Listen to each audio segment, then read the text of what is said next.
Hello and welcome to my Backlash review recap. Last year's Backlash was my favorite PLE of the year. Bad Bunny versus Damian Priest stole the show, and I thought that should have been the actual main event. But Brock Lesnar versus Cody Rhodes was the main event. Now, this year's main event for Backlash was a freaking phenomenal main event. Yes, pun intended.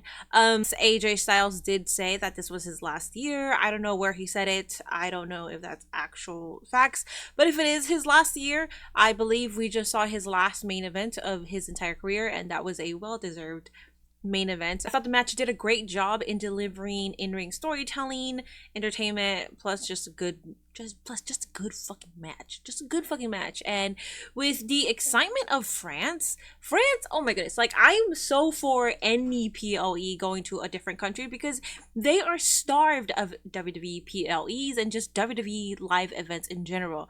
I'm all for this. I'm okay with watching wrestling at 1 a.m., 3 a.m., 9 a.m., 10 a.m., at whatever freaking time, because if the crowds are always going to be this hot, then yes, give it to me. I've been spoiled for my entire life, and just like many of us, like we're all in the US. Most of us are from the US, pardon me. I'm in California, so wrestling starts at 5 p.m. for me. Monday Night Raw, Dynamite, SmackDown, any PLE starts at 5 for me. So for me, I'm kind of comfortable watching it at that time. I know for Eastern folk is 8 p.m. So it's like for us, we watch it at decent times. We don't have to watch WWE regularly every single week at the wee hours of the freaking morning like everybody else outside of the United States. So I'm all for it. The crowd singing to Randy Orton's theme.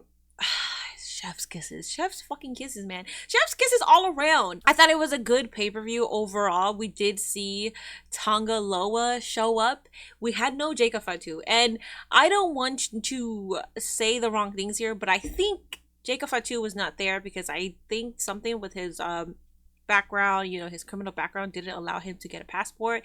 So probably that's why he couldn't go to France. I'm guessing. I've been a Jacob Fatu fan for quite a while now, and I stand for him, and I actually really thought that he was going to be here. But then the more I thought about it, kind of makes sense just based on his personal history. I could be completely wrong. I'm not so sure if that's the reason why he wasn't there, but there was this fan footage of Tonga Loa coming from underneath the ring. And the ref, by the way, W freaking ref, 5-star ref right here, he was going 1, 2, and as he's going on 3, he slid himself out because Tonga Loa was actually pretty late. He was actually pretty late on that. So W ref, because the spot wasn't ruined. And then there was somebody else underneath the ring too, because you can still see like movements. I don't know who else was down there. I don't know if it was Jacob and they called it audible. Who knows? But there was another person down there. I don't know who it was. The triple threat between Tiffany Stratton, Naomi, and Bayley was a phenomenal match. My chat was like bitching the entire time, but they're always bitching about something. I thought it was a great match. I thought the spots with Tiffany Stratton doing the Alabama Slammer on both of the announce tables, I thought that was a good spot. I thought Naomi twerking on Bayley, was it Bayley or Tiffany? She was twerking on somebody's head. But I enjoyed that moment, as a straight woman, I enjoyed that moment, and I kind of wanted to be Bayley. I think it was Bayley who she did it on. Jey Uso versus Damian Priest was another good match. We did see JD and Finn Balor come out, and Damian Priest was upset. At the end, when Damian Priest had his title, and you saw Finn and Damian on both ends, I thought maybe they were going to both attack him, but we did not see an attack. An attack is coming shortly, though, because Damian Priest getting pissed off at the fact that JD keeps interrupting. Like, stay in the back. He told you so many damn times. Stay in the fucking back. He doesn't need your help. But guess what JD does? He still comes on out here thinking that, like, Damian Priest always needs help. So I definitely do see a breakup. I see Damian Priest face turn, and then I do see Judgment Day going against Damian Priest. We did not see Dom Dom, and that's, because he might be a little too busy with his stepmommy right now. That stepmommy being Liv Morgan. We see you, Dom. We see you. We see you. You're not fucking slick. We also had Jade Cargill and Bianca Belair versus the Kabuki Warriors. There were some cool spots. That spot that Jade did with Bianca, like, I don't even know what to call it. I thought it was GG's, but it wasn't GG's. And that was probably my favorite spot of the night. And then I do like the ragdoll spot, the Jade Cargill one with Kyrie Sane. She did a whole bunch of shit and then she like slammed her. I thought that was pretty cool. And of course my chat is bitching again about, oh, Jade Cargill, she's not a good seller. She's still green in the ring. Like, just shut the fuck up, because Jade Cargill's gonna break you in half if she ever hears this shit from you. Like, and guess what? She's not gonna hear this shit from you because she does not give a fuck about your opinion. She's in the WWE. Like, just shut up.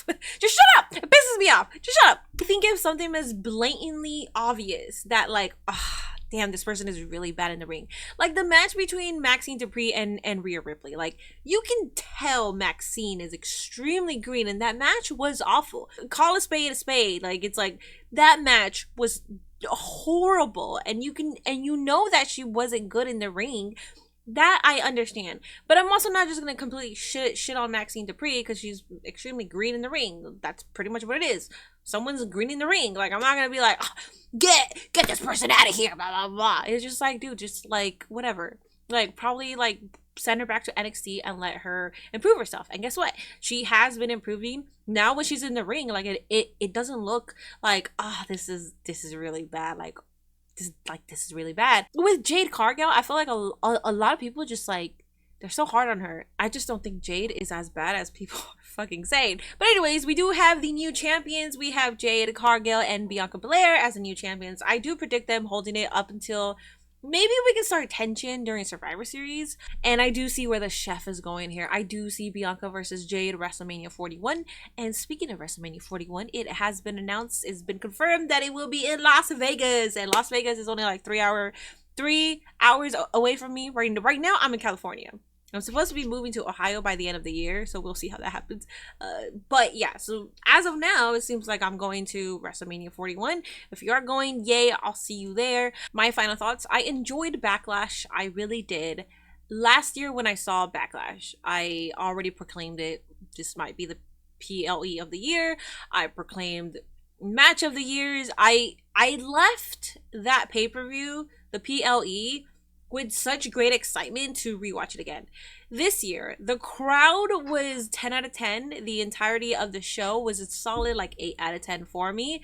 It didn't deliver the way that last year's did, but that's just like a personal issue with me. But the crowd deserves all its flowers, and that is my Backlash recap. Also, I think it's wonderful that it is 3 p.m. my time.